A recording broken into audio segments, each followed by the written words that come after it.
nakatutok kay Ming Xian.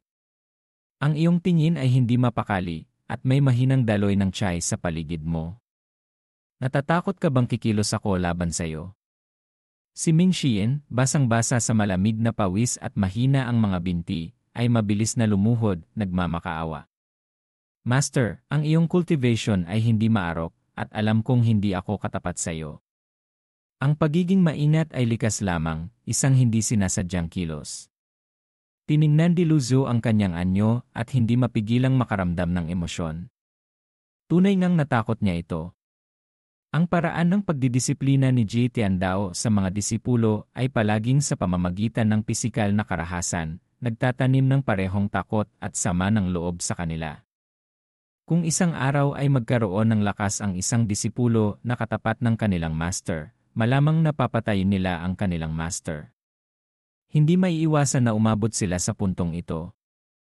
Alam ko kung ano ang iniisip mo, sabi ni Lu Zhou.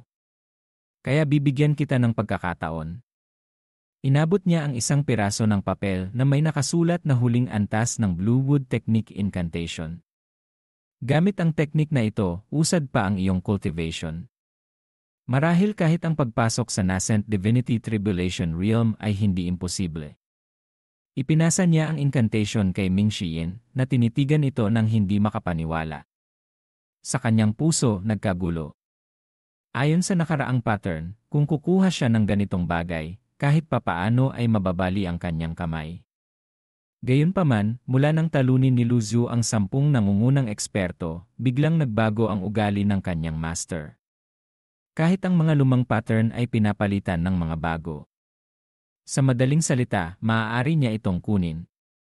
Sa mga pag-isip na ito, nanginginig si Ming Xian habang inabot at tinanggap ang incantation. Salamat, Master, sa pagbibigay sa akin ng pagkakataong ito. Gagawin ko ang aking makakaya upang linisin ang ating sekta. Tumango si Lu Zhou ng may kasiyahan at pinaalis siya. Naiinggit na pinanood ng 2 pang disipulo ang pag-alis ni Ming Xian. Umaasa akong tutuparin niyong 2 ang inyong mga tungkulin at hindi ako bibigyan. Susundin namin ang iyong mga utos, sagot ni Duan Musheng ng mayuko pagkatapos ay umalis sa pavilion. Samantala, mumuso si Little Yuaner, nagpapahayag ng kanyang pagnanais na magmisyon. Bata ka pa at kulang sa karanasan. Manatili ka sa tabi ko, sabi ni Lu Zhou. Nagtatakang nagsabi si Little Yuaner, hindi ba't ang gawain ni Xu Jiafeng ay dapat isagawa ni Senior Sister Zhao Yu? Humigot si Lu Zhou ng kanyang inumin at nagpatuloy sa pagpapaliwanag. Si Zhao Yu ay may hindi mahuhula ang estilo at kulang sa katatagan. 2 araw na siyang nawawala mula nang makumpleto ang kanyang gawain at hindi pa bumabalik. Malamang na direkta na siyang umalis. Namutla ang ekspresyon ni Little Yuaner nang marinig ito. Ibig sabihin ba nito hindi na babalik si Senior Sister? Naiinis, ikinuyom niya ang kanyang mga kamao. Paano nagawa ni Senior Sister Zhao Yu ito? Huwag mo siyang alalahanin, walang pakialam na sabi ni Lu Zhou. Mula ng araw na nagpadala siya ng mensahe, wala na kaming natanggap na balita mula kay Zhao Yu. Kung si Ming Xian, ang ika-4 na disipulo, ay bumaba ang katapatan sa ibaba ng passing line sa isang paglabas lamang, kung gayon si Zhao Yu ay tiyak na napasailalim sa mas malakas na impluensya upang piliing magtaksil. Alam niya na mangangailangan ng oras at pagsisikap upang maayos na disiplinahin ang mga disipulong ito. Sa ngayon, ang prioridad ay mabilis na maibalik ang sigla at mapabuti ang cultivation. Winagayway ni Little Yuaner ang kanyang mga kamao, nakakaramdam ng pagkainis para kay Lu Zhou. Nagtataksil siya sa kanyang master at mga ninuno. Paano natin ito hahayaan lamang? Naging kaakit-akit siya sa paningin ni Lu Zhou sa sandaling iyon at sinabi, samantala, maaari mong tanungin. Ang kinaroroonan ni Zhao Yu sa post station. Nandito lang ako sa pag-isa, nakatuon sa aking cultivation. Tumugon si Little Yuaner at umalis sa pavilion. Samantala, sa kanilang pagbaba ng bundok, nagkabanggaan ang 2 disipulo. May pahiwatig ng inggit ang tono ni Duan Musheng habang nagsasabi, Old 4, napakaswerte mo talaga sa pagkakataong ito. Hindi lamang hindi ka sinisi ni Master, kundi binigyan ka pa niya ng huling bahagi ng Bluewood Technique.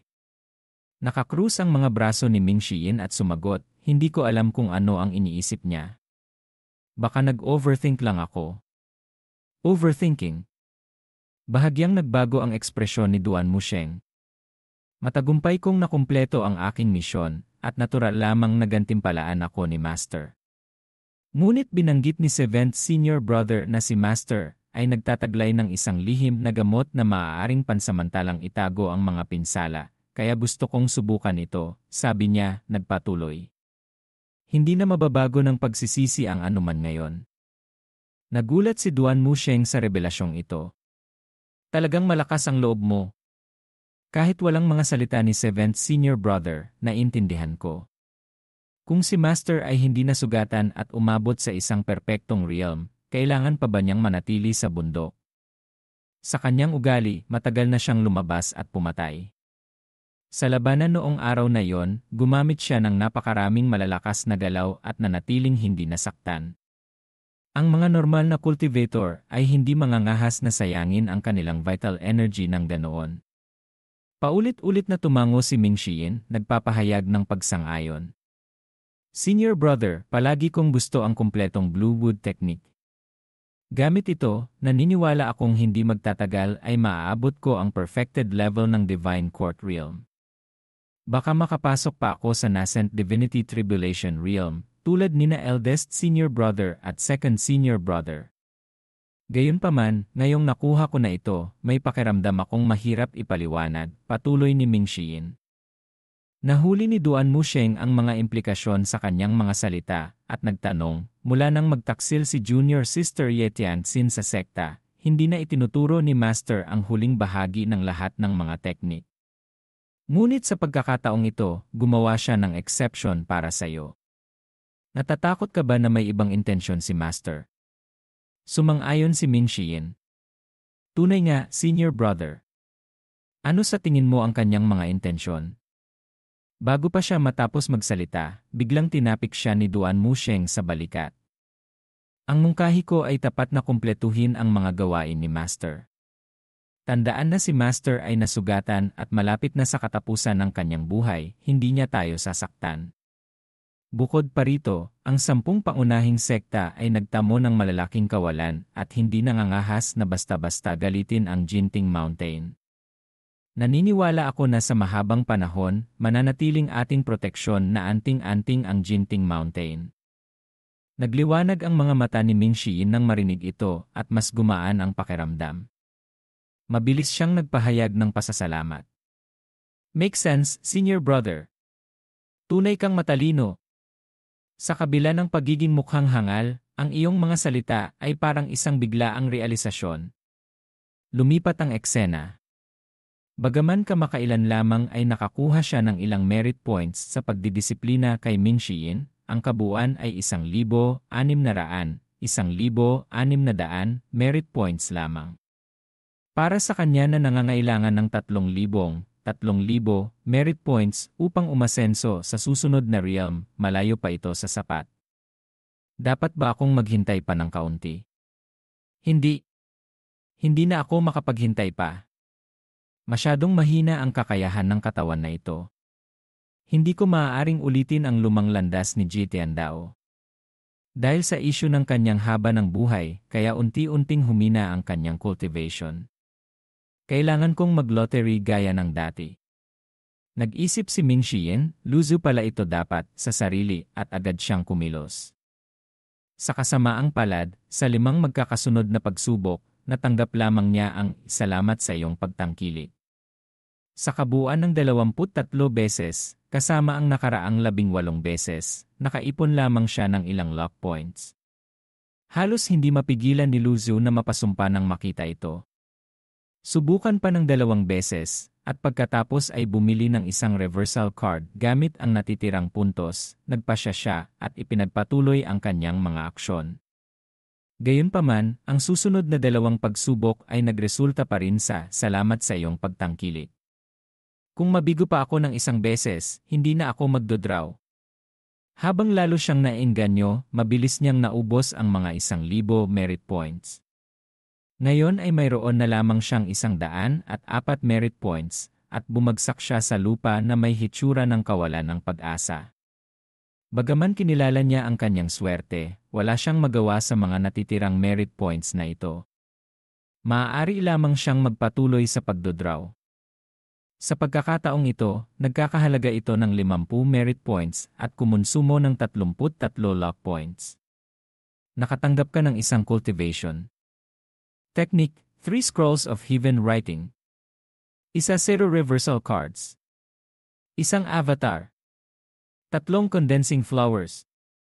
Nagulat siya nang masaksihan ang eksena. Kung kailan mas kaunti ang pag-asa niya, tila mas marami siyang nakuha. Nang mapagtanto ito, naging excited siya at sumayaw sa paligid, pakiramdam na tumama siya ng malaki sa pagkakataong ito. Kung nais mong bumili ng 3 condensing flowers, nangangailangan ito ng 3,000 merit points. Ang 10 reversal cards ay nagkakahalaga ng 5,000 merit points. Nakuha mo rin ang cultivation technique na 3 Scrolls of Heaven Writing. Gumana ang isip ni Luzio at binuksan niya ang unang aklat, Heaven Writing, The Human Scroll. Sinimulan niyang obserbahan ito, ngunit malungkot niyang natuklasan na ang nilalaman sa loob ay parang mga random na iginuhit na simbolo, ganap na hindi maintindihan. Yamang ganoon ang kaso, maaari lamang niya itong isantabi sa ngayon. Pagkatapos ay ibinaling niya ang kanyang atensyon sa mga reversal card. Kalkulahin ang humigit kumulang 300 araw para sa bawat card. Ang 1-0 card ay katumbas ng halos 1-0 taon ng haba ng buhay. Habang sinimulan niyang gamitin ang mga ito isa-isa, isang napakalaking enerhiya ang patuloy na nagtitipon sa mga vortex at nasisipsip sa kanyang katawan. Ang kanyang dating kulubot na balat ay unti-unting naging bahagyang mas makinis. Pagkatapos gamitin ang katawang Dharma, Avatar, at 3 condensing flowers, agad na umasenso ang realm ni Luzio sa sense condensing realm. Sinisimulan ng mga cultivator ang kanilang paglalakbay sa pamamagitan ng pagpapatigas ng kanilang mga katawan, body tempering realm, pag-cultivate ng kanilang mga litid, buto, at balat, at paglampas sa 9 na yugto upang maabot ang mystic enlightening realm. Mula doon, sumusulong sila sa pamamagitan ng 5 siwang, puso, bibig, ilong, mata, at tainga, sa mystic enlightening realm upang maabot ang sense condensing realm. Pagkatapos ay lumalampas sila sa 3 yugto patungo sa Brahma Sea realm, at sa wakas ay binubuksan ang 8 meridian upang makapasok sa divine court realm. Ang isang cultivator ay itinuturing na isang grand cultivator kapag pumasok sila sa divine court realm. Mayroon lamang 3 antas ng mga grand cultivator, ang divine court realm, ang nascent divinity tribulation realm, at ang mysterious heaven saint realm. Sa buong sinaunang panahon, ang mga cultivator na tunay na umabot sa mysterious heaven saint realm ay umiiral lamang sa mga alamat, walang sinuman ang nakakita sa kanila. Sinasabing sa pamamagitan lamang ng pag-abot sa realm na ito maaaring makalaya ang isang cultivator mula sa limitasyon ng haba ng buhay at maging immortal. Si Tiandao ay isang hakbang na lamang ang layo nang mamatay siya sa gazebo. Sayang! Pagkatapos makakuha ng napakaraming item sa pamamagitan ng draw, nakaramdam ng kasiyahan si Luzio. Pagkatapos ay binuksan niya ang system panel na nagpakita ng 2 gawain, pagdidisiplina kay Zhu Honggong at Xu Jiafeng. Sa kasalukuyan, maaari lamang siyang makakuha ng merit points mula sa pagdidisiplina sa mga masasamang disipulo. Pagkatapos ay sinuri niya ang kasalukuyang sitwasyon. Ang ika-8 disipulo, si Zhu Honggong, ay medyo mapurol ang pag-isip. Sa teorya, siya dapat ang pinakamadaling disiplinahin. Tumaas ang katapatan ni Little Yuan ngunit batay sa impormasyon mula sa ulat ni Ming Xiyin, tila mayroong ilang impluensya mula sa ika-7 disipulo sa likod ni Zhu Honggong. Ang ika-7 disipulo, si Wuya, ay mahusay sa pakana, at upang makapagtatag ng pwesto sa mundo ng cultivation, dapat ay nakabuo siya ng magandang relasyon sa panganay at pangalawang disipulo. Tila ang simpleng pagdidisiplina sa isang disipulo ay malayo pa sa sapat. Tanging sa pamamagitan lamang ng pagpapabuti ng kanyang sariling lakas maaari niyang matakot pareho ang mga masasamang disipulo at matuwid na cultivator. Ngunit sa ngayon, masyado pa ring mababa ang kanyang cultivation. Bumuntong hininga si Luzu na may pahiwatig ng kawalan ng magawa habang iniisip ito. Ang pagharap sa sitwasyon ay tunay ng medyo mahirap. Masyadong nakakuha ng atensyon ang Jinting Mountain. Nagpasya siyang tumuon muna sa pag-unawa sa heaven writing. 2 araw ang lumipas, sa loob ng Derived Moon Palace, isang maganda at kaaya-ayang babae ang marahang iwinawagayway ang isang feather fan sa kanyang kamay. Siya si Ye Changxin, ang pang-anim na disipulo ng kasalukuyang pinuno ng masamang sekta at ang ika-9 sa sinister list. Dahan-dahan niyang iminulat ang kanyang mga mata at nagsalita habang isang figura ang lumalapit mula sa labas. Senior sister, dapat matagal ka nang umalis sa Jinting Mountain. Bakit naghintay ka pa hanggang ngayon? Sabi ni Zhao Yue, ang ika-5 disipulo, nang may buntong hininga. Wala akong kaparehong swerte mo. Akala ko makakakuha ako ng isang bagay mula sa matandang iyon, ngunit hindi siya natinag, patuloy ni Zhao Yue. Mula nang umalis ka, hindi na siya kailanman nagtiwala sa amin. Lumutang pababa si Ye Jianxin mula sa itaas at nagsabi, pinayuhan din kita ng parehong bagay noon, senior sister. Bagaman nauna kang pumasok kaysa sa akin, may mga bagay kang hindi nakikita ng malinaw. Sino ang nakakaalam kung gaano karaming mga kayamanan ang itinago pa ng matandang iyon? Ngunit sa kasamaang palad, lahat ng mga kayamanang iyon ay mapupunta sa kanyang kabaong kasama niya. Ngunit maaari kitang bigyan ng mungkahi, senior sister, dagdag ni Ye Changxin. Naging interesado si Zhao Yu at nagtanong kung anong mungkahi. Pinahahalagahan ng matanda ang kanyang bunsong junior sister. Maaari mo siyang gamitin upang subukan ang kanyang mga limitasyon.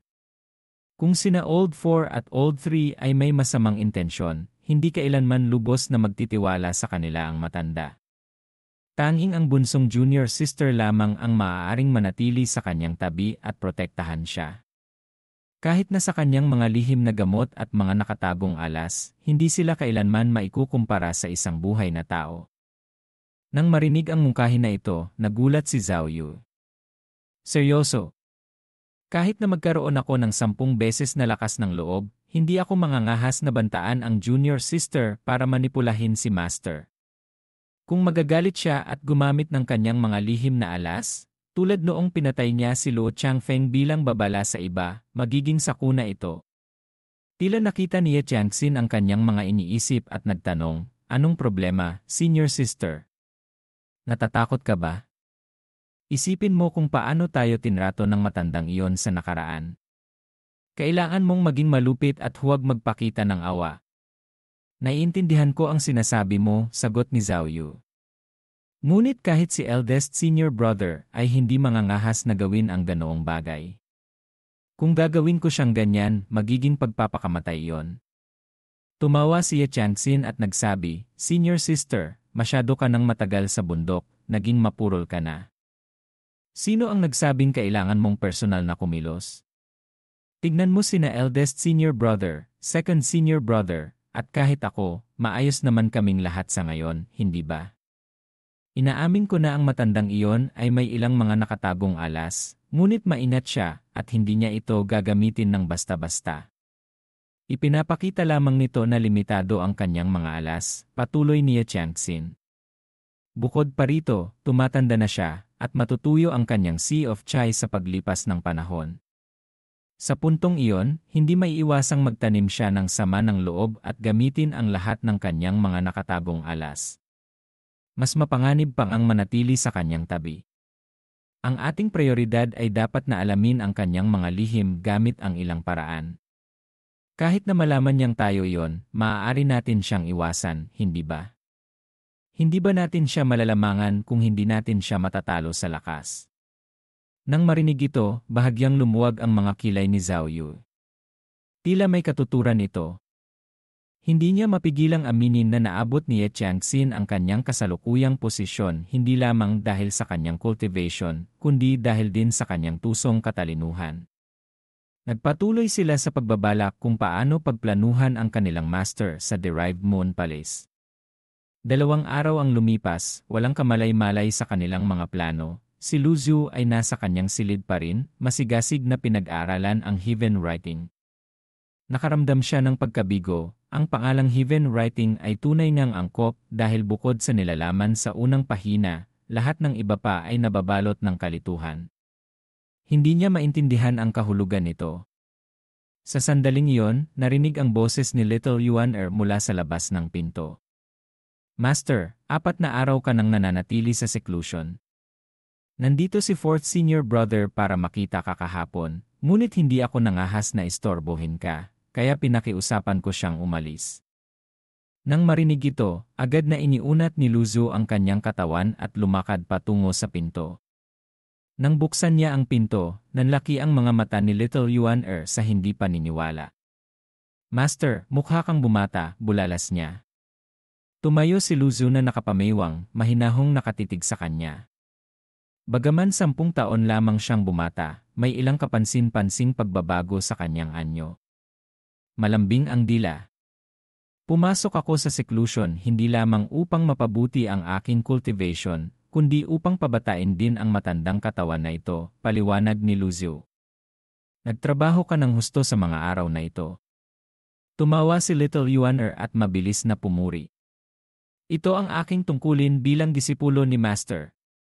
Naniniwala akong tiyak na makakagawa ng breakthrough si Master at magiging unang cultivator sa mundo ng Great Yan na makakapasok sa mysterious Heaven Saint Realm. Natuwa si Luzhu na marinig ang kanyang mga salita. Hinaplos niya ang kanyang balbas at pagkatapos ay nagtanong, nagpadala ba ng anumang balita si Old Third sa mga araw na ito? Nang marinig na walang balita, nagulat siya. Sa cultivation base ni Duan Musheng, hindi dapat mahirap para sa kanya na imbestigahan si Xu Jiafeng. Kahit na walang resulta, dapat ay nagpadala siya ng liham na may update. Bakit may kumpletong katahimikan? Nagpahayag ng pag-aalala si Little Yuan. Master, maaari kayang nagtaksil si Old Third tulad ni Zhao Yu senior sister? Sumagot si Luzhu, malamang hindi, dahil ang katapatan ni Duan Musheng ay higit sa 70%. Hindi tulad ng mababang katapatan ni Zhao Yu. Gayon din, wala akong natanggap na anumang prompt mula sa system na nangangahulugang hindi nagtaksil si Duan Musheng sa ngayon. Gayunpaman, mahirap talagang malaman ang puso ng isang tao. Sa mundong ito, hindi mahuhulaan ang puso ng mga tao, kaya hindi tayo dapat magpabaya. Sa mga pag-isip na ito, hindi mapigilan ni Luzhu na bumuntong hininga. Sakto noon, biglang itinuro ni Little Yuan ang kanyang braso pataas, ipinapahiwatig na may papalapit. Tumingala si Luzhu at nakita si Ming Xiyin na lumilipad patungo sa kanya na parang kidlat. Nang makita muli ang kanyang ika-4 na junior brother, hindi mapigilan ni Luzhu na makaramdam ng kaunting inggit dahil masasabi niyang naunawaan ni Ming Xiyin ang higit sa kalahati ng huling layer ng Blue Wood Technique. Kailangang sabihin na ang mga masasamang disipulong ito ay may kahanga-hangang mataas na talento. Maligayang pagbabalik, Master, mula sa seclusion, sabi ni Ming Xiyin habang lumapag at lumuhod sa isang tuhod. Nanginig din siya sa kanyang puso nang makita si Luzhu dahil hindi lamang bumata si Master, kundi ang kanyang aura ay nakakakilabot din. Hinaplos ni Luzhu ang kanyang balbas at mahinahong nagsalita. Bumangon ka. Naunawaan mo na ang mga 70 hanggang 80% ng huling layer ng Blue Wood Technique. Gayunpaman, ang iyong cultivation technique ay nakahilig sa wood attribute, nagpapakita ng malaking sigla. Gamitin mong mabuti ang kalamangan na ito at huwag itong sayangin. Nang marinig ang gabay ng kanyang master, tuwang-tuwa si Ming Xiyin. Mula nang umalis ang kanyang ika-6 na junior sister, hindi na nagbigay ng anumang tagubilin si Master sa kanyang mga disipulo. Kaya, sa ilalim ng mga pangyayari na pinabayaan sila ng kanilang sarili, hindi inaasahan ang mapagbigay na gabay ni Master.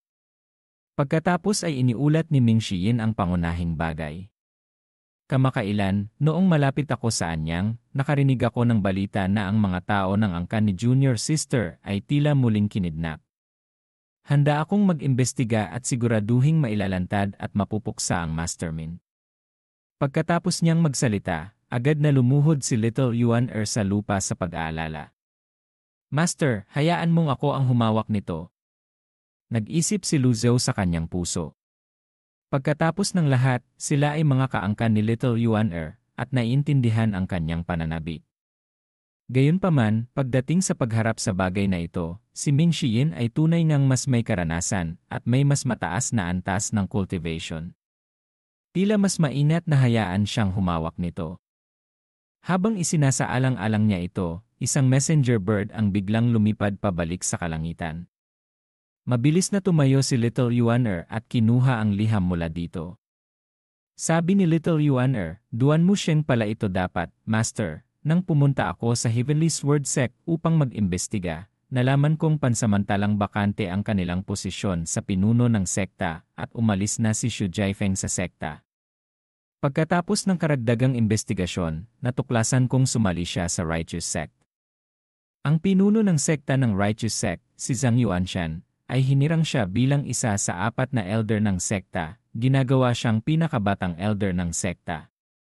Dahil sa malalim na cultivation base ni Zhang Yuanshan, hindi ako nag-imbestiga ng malalim sa Righteous Sect, ngunit mula sa impormasyong nakalap ko, si Zhang Yuanshan ay pampublikong ininsulto si Master ng ilang beses at idineklara sa mundo ng cultivation na ang kanyang sekta ay salungat sa Jinting Mountain.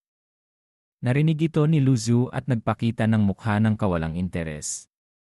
Maraming tao ang napupuot sa kanya sa mundong ito, sino siya para mabahala?